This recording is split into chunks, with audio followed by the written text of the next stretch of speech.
చేస్తా ఉంటే మమ్మల్ని ఇంతమంది పోలీసులు వచ్చి ఏదో టెర్రరిస్ట్ లాగా అడ్డుకుంటే మోచేలతో డొక్కల్లో గుద్దే కార్యక్రమం చేస్తా ఉన్నారు.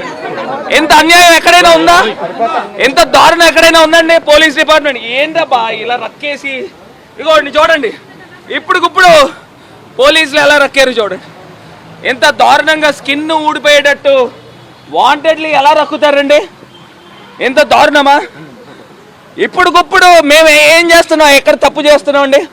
శాంతియుతంగా ర్యాలీ చేద్దామని అనుకుంటే ఒకసారి కింద దింపమా, రక్కేసి తోసేసే కార్యక్రమాలు చేస్తున్నారు. ఇది మంచి పద్ధతి కాదండి. ఏమండి, ఇవాళ డిఎస్సి పరీక్షలో నవీన్ అనే వ్యక్తికి ఫస్ట్ ర్యాంక్ వచ్చింది. అతను కంప్యూటర్ ఆపరేటరు. అతను క్వశ్చన్ పేపర్స్ అన్నీ కూడా అప్లోడ్ చేశాడు. అప్లోడ్ చేసిన వ్యక్తి ఫస్ట్ ర్యాంక్ వచ్చింది. అతను ఒక్కడే చూసి రాశాడా? ఎంతమందికి పేపర్ లీక్ చేశాడు? ఇది కదా బయటికి రావాల్సింది. దీనిపైన విద్యాశాఖ మంత్రి ఎందుకు మౌనంగా ఉంటున్నాడు? ఇది కాకుండా జీవో నెంబర్ 4లో ఎగ్జామ్స్ అవసరం లేదు అని స్పోర్ట్స్ కోటా ఉద్యోగాలు 350 పైన ఇచ్చారు.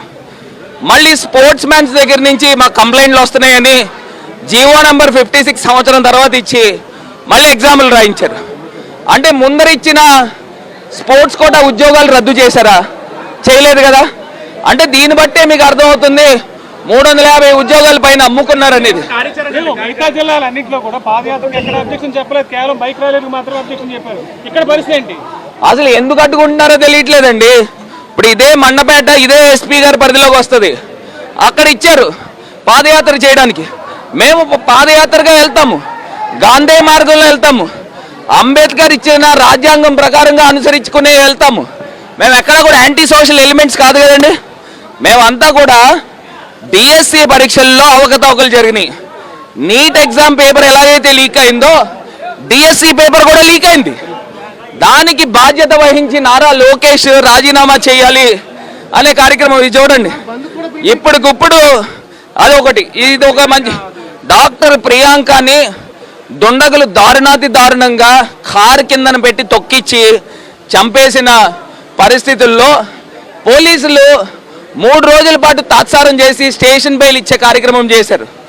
కానీ మేమంతా దాన్ని వెలుగులోకి తీసుకొచ్చిన తర్వాత ఇమీడియట్గా అరెస్టులు చేసి ఏదో కాలయాపన చేస్తున్నారు. ఇవాళ ప్రియాంకకి మద్దతుగా, డాక్టర్ ప్రియాంకకి మద్దతుగా విద్యా సంస్థలు బంద్ ప్రకటిస్తే సుమారుగా 40-50 మంది పోలీసులు వచ్చి అడ్డుకునే ప్రయత్నం చేస్తున్నారు. ఇవాళ మీరు ప్రజాస్వామ్యాన్ని కూనీ చేస్తున్నారు. ఇవాళ దారుణాతి దారుణంగా రక్తసిక్తం చేస్తూ ఉన్నారు.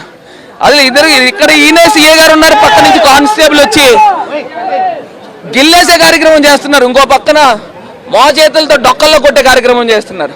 ఇవన్నీ కూడా వీడియో ఫుటేజ్లు ఉంటే ఖచ్చితంగా నేను ఒకటే చెప్తున్నా పోలీస్ డిపార్ట్మెంట్ కూడా, ఎల్లకాలం చంద్రబాబు నాయుడు గారు ఉండరండి ముఖ్యమంత్రిగా, రేపు మా ప్రభుత్వం వస్తుంది, ప్రతి ఒక్కరిని కూడా గుర్తుపెట్టుకుంటాం. మీరు ప్రజాస్వామ్యాన్ని ఏ బేసిస్ లో అనగదొక్కుతున్నారో ఖచ్చితంగా ఇవన్నీ కూడా గుర్తుపెట్టుకుంటాము. మీకు తగిన మూల్యము చెల్లించుకోక తప్పదని కూడా ఈ సందర్భంగా చెప్తాం.